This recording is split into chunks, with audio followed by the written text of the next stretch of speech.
hindsight, what I should have said was, and this would make perfect sense, why did you throw the breadcrumbs to the birds when the birds are frozen? He misunderstood upon my correction, stating that he didn't know what else to do with the breadcrumbs, and that perhaps, when the birds thawed, they'd still be able to eat the crumbs. So I said to Orville, and this is what I said to him, I said, Orville, the birds may be dead.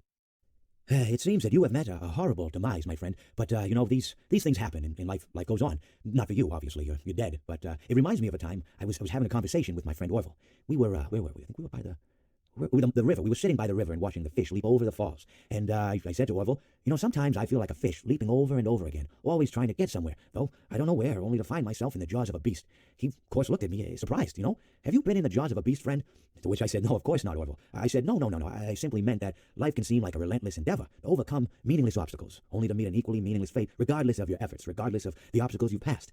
And Orville, he stood and proceeded to drape me with a picnic cloth, to which I asked him, I said, friend, what are you doing?